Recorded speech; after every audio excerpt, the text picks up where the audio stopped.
So what are the implications of all this? I've started to now come to see fluidity not as something that's just specific to women, but as a general feature of human sexuality. And certainly this is something that you find in a lot of the historical and cross-cultural literature. I mean, if you read anthropological reports, you find plenty of evidence of fluidity. And they think we're crazy for having these, categories.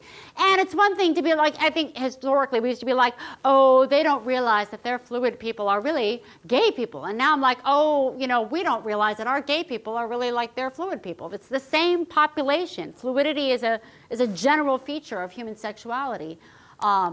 The other thing I think is really relevant, I'm not suggesting that we should throw out categories like, gay and bisexual. I think that they're useful, but I think we have to remember as researchers that they're heuristics, they're shortcuts, that they're useful for making general sense out of the differences between people with exclusive patterns versus bisexual patterns versus mostly but not completely heterosexual patterns.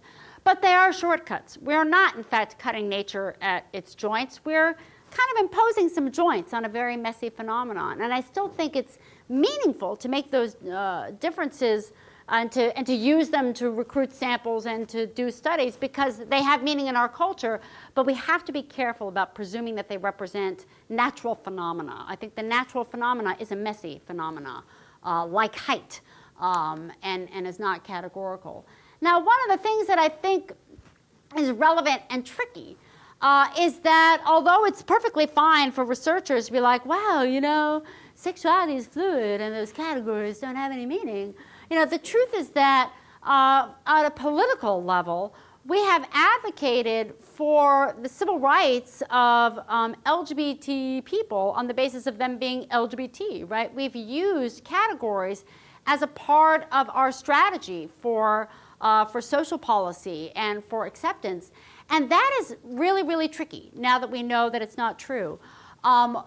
This, came to my awareness in a really uncomfortable way during the most recent Supreme Court cases when I found out in, I guess it was around May, I got an email from the lawyer for our side, the friendly, gay-friendly lawyer, I can't remember her name, saying, we've gotten, a brief has been submitted to the Supreme Court and it references your work and we'd like you to take a look at it and let's talk about, whether, we want to file an affidavit. So basically this was a very detailed brief and very well written, arguing that if you look at the history of equal protection cases that have gone up before the Supreme Court, the test that has been used to decide whether a group of people qualified for equal protection status was that they had to be a distinct,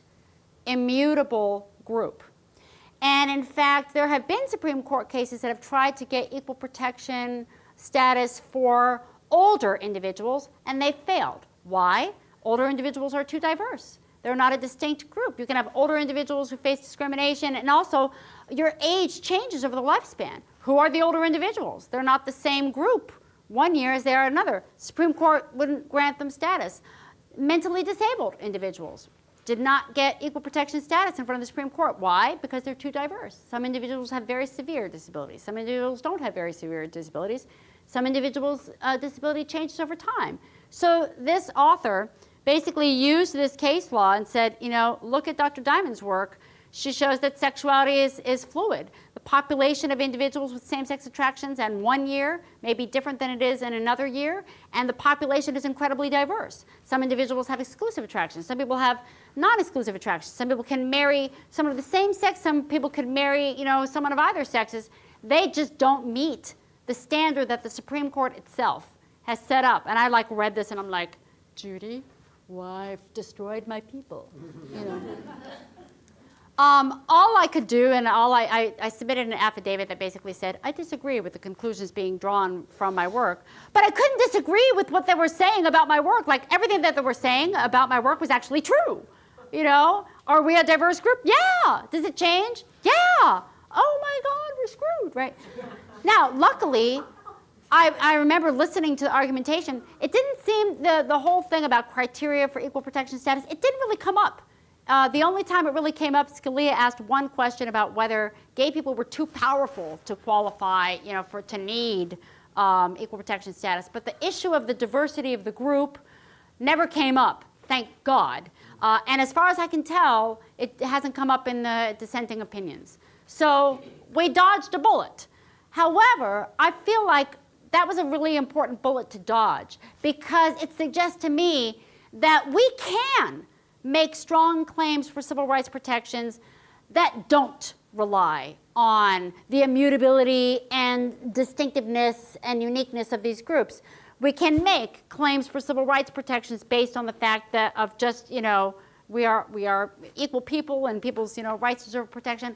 I feel like as a community, the queers have to stop saying, please help us, we're born this way and we can't change, as an argument for legal standing. I don't think we need that argument, and that argument is going to bite us in the ass, because now we know that there's enough data out there that the other side is aware of as much as we are aware of it.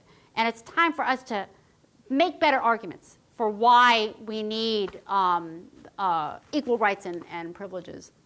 And finally, in terms of a research, because that's a policy perspective, but from a research perspective, I've spent most of my life studying gay and bisexual women, and now I'm like, wow, the really crazy people are the gay men and the heterosexual women.